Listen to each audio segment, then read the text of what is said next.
السلام علیکم ګران شاګردانو ولې چې روغ جوړ بس راځو د نن سبق چې دی هغه یوز اف ایډیمز ان انګلیش لینګویج په انګریزي ژبه کې د ایډیمز یا محاورو استعمال دا هم یو ډیر مهم اهم بنیادی او ایډوانس ډیر زیات په ورځني ژوند او سپیکینګ کې استعمال کېدونکی ګرامر دی. ایډیمز داسې ایډیمز چې هغه موږ په خپلو خبرو کې ډیر زیات استعمالوو. راځئ د هر ایډیمز معنا به هم درته وایم او جملې به هم. ایډیمز خپل لفظي معنا ښکاره معنا نه وي، مجموعي معنا د دې دی. د دې لفظ په لفظ دغه ښکاره معنا نه وي د جملې، خو هلته مجموعي معنا دا لري. بای هوک اور بای کروک او دا نه دی بای هوک اور بای کروک، که په زوري که په رضا یې. موږ پښتو کې وایو که په زوري که په رضا یې، که په صحیح طریقه یې که غلطه، که په ناجایز یې که په جایز یې. I will take him by hook or by crook. زه به دی بوځم که په زوري که په رضا یې، چې هر څنګه یې by hook or by crook. او through thick and thin معنا په هر په ښو او بدو حالاتو کې، په هر رقم حالت کې، که ښه حالت یې که بد حالت یې. I will help you through thick and thin.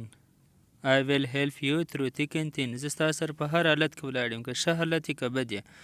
یا he has helped us through thick and thin. د زموږ سره په هر حالت کې د زموږ سره مرسته کړې ده، زموږ سره درېدلی دی. through thick and thin. at a pinch معنا په مشکل وخت کې، په سخت وخت کې. he helped me when I was at pinch. د ما سره په داسې وخت کې مرسته وکړه چې زه کله په سخت حالت کې ولم. a wild goose chase معنا پالتو کار. Taking exam without preparation is a wild goose chase. د تیاری بغیر امتحان اخیستل چې دی یا امتحان ورکول هغه پالتو کار دی. A bird's eye view معنا سرسري نظر. یو شي ته د ما لږ کتل. I had a bird's eye view of the book. ما د کتاب د سرسري وکاتې معنا د سرسري نظر مې پر واچوئ.